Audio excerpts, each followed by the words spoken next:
আসসালামু আলাইকুম। শুরু হচ্ছে রেডিও তেহরানের বিশ্ব সংবাদ। সংবাদ শিরোনাম। ইরানের সর্বোচ্চ নেতা বলেছেন, দখলদার ইসরায়েলের যুদ্ধবাজ প্রধানমন্ত্রী নেতানিয়াহুর বিরুদ্ধে গ্রেপ্তারি পরোয়ানা যথেষ্ট নয়, মৃত্যুদণ্ড।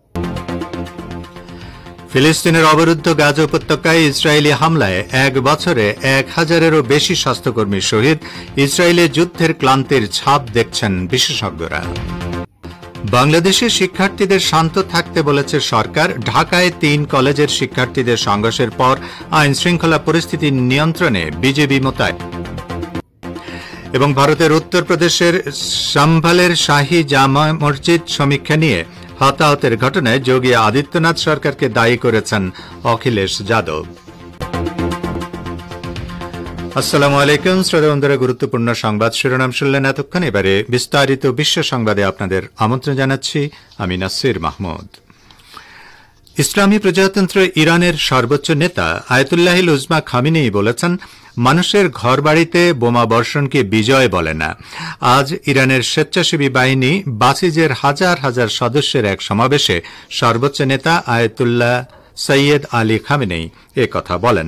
তিনি আরো বলেন, বোকা ইহুদিবাদীরা যেন এটা না ভাবে যে তারা মানুষের ঘরবাড়িতে, হাসপাতালে, জমায়েতস্থলে বোমাবর্ষণ করছে বলেই বিজয়ী হয়ে গেছে। বিশ্বের কেউ এটাকে বিজয় বলে মনে করে না। সর্বোচ্চ নেতা আরো বলেন, শত্রুরা গাজা ও লেবাননে বিজয়ী হয়নি, শত্রুরা গাজা ও লেবাননে বিজয়ী হতে পারবে না। আয়াতুল্লাহ খামেনি আরো বলেছেন, দখলদার ইসরায়েলের যুদ্ধবাজ প্রধানমন্ত্রী বেনিয়ামিন নেতানিয়াহুর বিরুদ্ধে গ্রেপ্তারি পরোয়ানা যথেষ্ট নয়। নেতানিয়াহু এবং ইহুদিবাদী ইসরায়েলের অপর অপরাধী নেতাদের মৃত্যুদণ্ড দিতে হবে। লেবানন, গাজা ও ফিলিস্তিনে ইসরায়েলি অপরাধযজ্ঞের মাধ্যমে তারা যা করতে চায়, ফলটা তার উল্টো হবে, অর্থাৎ প্রতিরোধ সংগ্রাম আরও শক্তিশালী ও জোরদার হবে। এটা একটা সার্বিক অপরিবর্তনশীল নিয়ম। তিনি আরো বলেন, আমি বলি, বর্তমানে প্রতিরোধ ফ্রন্ট যতটা সম্প্রসারিত হয়েছে, আগামীতে তা আরও কয়েক গুণ বাড়বে। ইরানের সর্বোচ্চ নেতা বলেন, আমেরিকা এ অঞ্চলে নিজের স্বার্থ সুরক্ষিত করতে ইরানের স্বৈরশাসন, একনায়কতন্ত্র, বিশৃঙ্খলা ও নৈরাজ্য সৃষ্টি করতে চায়। তিনি বলেন, ইরানের স্বেচ্ছাসেবী বাহিনী বাসিজের বিশেষ 2টি বৈশিষ্ট্য হল আল্লাহর প্রতি বিশ্বাস এবং আত্মবিশ্বাস। এই 2 বৈশিষ্ট্য নিশ্চিতভাবে সাম্রাজ্যবাদের উপর বিজয় নিশ্চিত করবে। ইসলামী প্রজাতন্ত্র ইরানের জাতীয় সংসদের স্পিকার মোহাম্মদ বাকের কালিবাফ বলেছেন, তার দেশের বেসামরিক পরমাণু কর্মসূচির বিরুদ্ধে রাজনৈতিক উদ্দেশ্য প্রণোদিত প্রস্তাব পাশ করার জবাবে তেহরান নতুন এবং উন্নত সেন্ট্রিফিউজ সক্রিয় করেছে। কালিবাফ বলেন, সংসদের উন্মুক্ত অধিবেশনে এই তথ্য দিয়েছেন তিনি। গত সপ্তাহে আইই এর বোর্ড অব গভর্নর্স ইরান বিরোধী প্রস্তাব পাশ করেছে। প্রস্তাবের পক্ষে 19 দেশ এবং বিপক্ষে 3 দেশ ভোট দেয়, তবে ভোটদানে বিরত ছিল 12টি দেশ। তিনি বলেন, ব্রিটেন, ফ্রান্স, জার্মানি এবং আমেরিকার তোলা এই প্রস্তাব ভিত্তিহীন, রাজনৈতিক উদ্দেশ্য প্রণোদিত এবং ধ্বংসাত্মক দৃষ্টিভঙ্গির প্রতিফলন। তিনি আরো বলেন, এসব দেশ ইরানের শান্তিপূর্ণ পারমাণবিক কর্মসূচির বিষয়ে অযৌক্তিক এবং অসম্মতিমূলক প্রস্তাব পাশ করেছে। কালিবাফ আরো বলেন, আইএই এর বোর্ড অব গভর্নর্সের রাজনৈতিক অপব্যবহারের প্রতিবাদে ইরান অবিলম্বে জবাব দিয়েছে এবং ধারাবাহিকভাবে উন্নত সেন্ট্রিফিউজগুলো চালু করা শুরু করেছে। ইহুদিবাদী ইসরায়েলি সেনাদের মধ্যে যুদ্ধের ক্লান্তি ক্রমেই বাড়ছে। আমেরিকার প্রভাবশালী সংবাদপত্র ওয়াশিংটন পোস্ট গতকাল এক নিবন্ধে একথা বলেছে। সংবাদপত্রটি উল্লেখ করেছে, সামরিক পরিষেবার জন্য ডাকা কয়েক হাজার পুরুষের অনুপস্থিতি ইসরায়েলি অর্থনীতির উপর প্রভাব ফেলবে। গত বছরের 7 অক্টোবর হামাসের আকস্মিক সামরিক অভিযানের পর ইহুদিবাদী ইসরায়েল গাজায় বর্বর আগ্রাসন শুরু করে। ইসরায়েলের ভয়াবহ বিমান ও স্থল আগ্রাসনে 44,000 মানুষ শহীদ এবং 1,04,000 মানুষ আহত হয়েছেন। হতাহতদের বেশিরভাগই নারী ও শিশু। ওয়াশিংটন পোস্ট তার নিবন্ধে বলেছে, যুদ্ধের জন্য ডাক পাওয়া ইসরায়েলি রিজার্ভ সেনাদের অনেকেই দায়িত্ব পালনের জন্য রিপোর্ট করছে না, তারা যুদ্ধে অংশগ্রহণ করা থেকে বিরত থাকছে। ফিলিস্তিনের অবরুদ্ধ গাজা উপত্যকায় ইহুদিবাদী ইসরায়েলি সেনাদের বর্বর আগ্রাসনে গত বছরের অক্টোবর থেকে এ পর্যন্ত 1,000-এরও বেশি স্বাস্থ্যকর্মী শহীদ হয়েছেন। এর মধ্যে বহু ডাক্তারও রয়েছেন। ইসরায়েল চলমান আগ্রাসনে গাজার হাসপাতাল ও চিকিৎসা ব্যবস্থাকে বিশেষভাবে লক্ষ্যবস্তুতে পরিণত করেছে বলে মন্তব্য করেছে গাজার সরকারি গণমাধ্যম কার্যালয়। মিডিয়া অফিস থেকে গতকাল এক বিবৃতিতে বলা হয়েছে, দখলদার বাহিনী গাজার স্বাস্থ্য স্থাপনাগুলোকে প্রকৃতপক্ষে ঘোষিত টার্গেট হিসেবে ঠিক করেছে। তারা গাজার হাসপাতাল, ক্লিনিক এবং ডাক্তার ও নার্সদের উপর পরিকল্পিতভাবে হামলা চালিয়ে যাচ্ছে। গাজার গণমাধ্যম কার্যালয় থেকে আরও বলা হয়েছে, ইসরায়েলি আগ্রাসনে 1,000-এরও বেশি ডাক্তার ও নার্স শহীদ হওয়ার পাশাপাশি অন্তত 310 জন নার্সকে ইহুদিবাদীরা ধরে নিয়ে গেছে। এসব নার্সের উপর নির্যাতন চালানো হচ্ছে এবং অনেককেই কারাদণ্ড দেওয়া হয়েছে। পাশাপাশি ইহুদিবাদী সেনারা গাজা উপত্যকায় বাইরে থেকে কোনো মেডিকেল প্রতিনিধি দল কিংবা বিশেষজ্ঞ সার্জনকে ঢুকতে দিচ্ছে না। আপনারা বিশ্ব সংবাদ শুনছেন রেডিও তেহরান থেকে। বাংলাদেশ, ভারত ও মধ্যপ্রাচ্যে শর্টওয়েভ 25 মিটার ব্যান্ডে আর বিশ্বজুড়ে ইন্টারনেট ও স্যাটেলাইটে। ঢাকার যাত্রাবাড়িতে 3 কলেজের শিক্ষার্থীদের সংঘর্ষের পর আইন শৃঙ্খলা পরিস্থিতি নিয়ন্ত্রণে যাত্রাবাড়ির ডেমরা এলাকায় 6 প্লাটুন বিজিবি মোতায়েন করা হয়েছে। আজ বিকেল 4টায় বিজিবির জনসংযোগ কর্মকর্তা মোহাম্মদ শরীফুল ইসলাম এই তথ্য জানিয়েছেন। এদিকে সংঘর্ষে না জড়িয়ে শিক্ষার্থীদের শান্ত থাকার আহ্বান জানিয়েছে সরকার। এসব সংঘাতের পেছনে কোনো ধরনের ইন্ধন থাকলে তা কঠোর হাতে দমন করা হবে বলে সরকারের পক্ষ থেকে জানানো হয়েছে। আজ প্রধান উপদেষ্টার প্রেস সচিব শফিকুল আলম একথা বলেন। তিনি বলেন, সম্প্রতি বেশ কয়েকটি শিক্ষা প্রতিষ্ঠানে যে সংঘর্ষ হয়েছে, সরকার তার প্রতি নজর রাখছে। আমরা ছাত্রছাত্রীদের কোনো ধরনের সংঘর্ষে না জড়িয়ে শান্ত থাকার আহ্বান জানাচ্ছি। আজ দুপুরে সরকারি শহীদ সোহরাওয়ার্দী কলেজ ও কবি নজরুল সরকারি কলেজের কয়েকশো শিক্ষার্থী ড মাহবুর রহমান মোল্লা কলেজের শিক্ষার্থীদের উপর হামলা চালায়। এর আগে তারা নিজ নিজ ক্যাম্পাসে লাঠি ও লোহার রড নিয়ে জড়ো হয়। তারপর মাহবুবুর রহমান মোল্লা কলেজের দিকে বাংলাদেশে 1 লাখ টাকা করে ঋণ দেওয়ার প্রলোভন দেখিয়ে রাজধানীর শাহবাগে জনসমাগমের চেষ্টা করেছে একটি সংগঠন। প্রলোভনে পড়া লোকজন ও শাহবাগ থানা পুলিশ এই তথ্য জানিয়েছে। প্রলোভনে পড়া লোকজন বলছেন, অহিংস গণ অভ্যুত্থান বাংলাদেশ নামের একটি সংগঠনের পক্ষ থেকে বলা হয়, বিদেশে পাচার করা অর্থ দেশে ফিরিয়ে আনা হবে। শাহবাগে যারা উপস্থিত হবেন তাদের 1 লাখ টাকা করে ঋণ দেওয়া হবে। পুলিশ ও শাহবাগে আসার লোকজন বলছেন, এমন প্রলোভনে পড়ে গতকাল রোববার দিবাগত রাত 1টার পর সারা দেশ থেকে বাস, পিকআপ ও মাইক্রোবাসে সাধারণ মানুষ ঢাকায় আসতে শুরু করেন। পরে পুলিশ ও ঢাকা বিশ্ববিদ্যালয়ের শিক্ষার্থীরা আসা লোকজনকে বুঝিয়ে ফেরত পাঠানোর চেষ্টা করেন। আজ সকাল 7টার দিকে শাহবাগ ও ঢাকা বিশ্ববিদ্যালয় এলাকায় প্রচণ্ড যানজট দেখা দেয়। তখন বিশ্ববিদ্যালয়ের শিক্ষার্থী ও পুলিশ আসা লোকজনের সঙ্গে কথা বলেন, তাদের বুঝিয়ে ফেরত পাঠানোর চেষ্টা করেন। পরে ধীরে ধীরে পরিস্থিতি স্বাভাবিক হয়। ভারতের উত্তরপ্রদেশের সম্ভলের শাহী জামে মসজিদ সমীক্ষা নিয়ে পুলিশের সাথে সংঘর্ষে 3 জন নিহত ও 30 জন আহত হওয়ার ঘটনায় যোগী আদিত্যনাথ সরকারকে দায়ী করেছেন বিধানসভার বিরোধী দলনেতা অখিলেশ যাদব। হরিহর মন্দির ভেঙে শাহী মসজিদ নির্মাণ করা হয়েছে, এই অভিযোগে সুপ্রিম কোর্টের আইনজীবী বিষ্ণু শঙ্কর জৈনের করা একটি মামলার 2য় দফায় তদন্তে গেলে গতকাল সাধারণ মুসলমানরা তদন্ত কর্মকর্তাদের মসজিদে প্রবেশে বাধা দেয়। এ সময় পুলিশের সাথে সংঘর্ষে ওই হতাহতের ঘটনা ঘটে। সমাজবাদী পার্টির প্রধান অখিলেশ যাদবের অভিযোগ, উপনির্বাচনের অনিয়ম থেকে নজর ঘোরাতেই ওই সম্ভলের মসজিদে তদন্ত দল পাঠানো হয়েছে। তিনি বলেন, আগেও মসজিদে তদন্ত দল পাঠানো হয়েছিল তারা সমীক্ষা করেছেন। তা নিয়ে এলাকায় তীব্র উত্তেজনা ছিল। তারপরও গতকাল আবারও কেন সেখানে তদন্ত দল পাঠানো হল?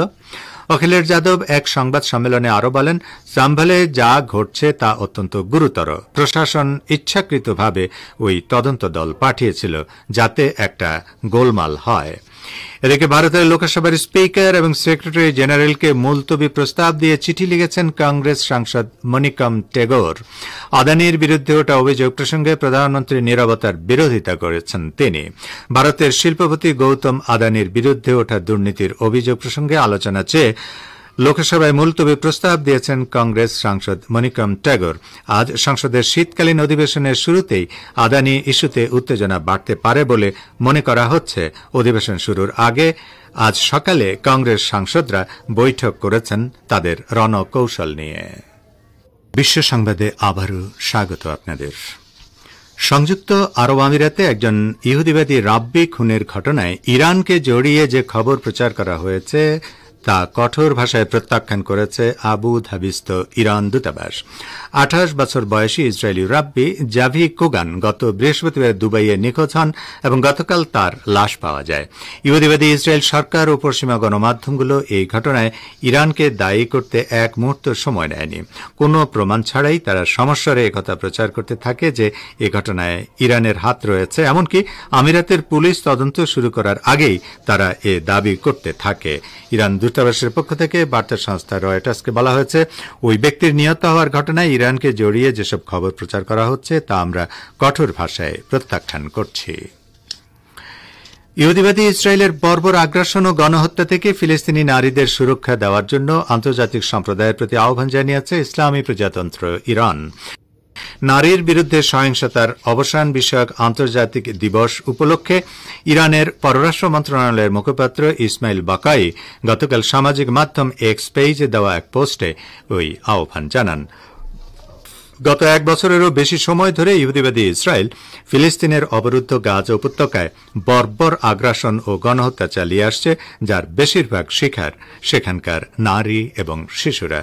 তো শ্রোতা বন্ধুরা, আমাদের নিউজ ডেস্কে এই ছিল এখনকার মতো সর্বশেষ বিশ্ব সংবাদ।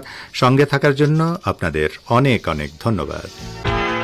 বিশ্ব সংবাদ শুনলেন রেডিও তেহরান থেকে।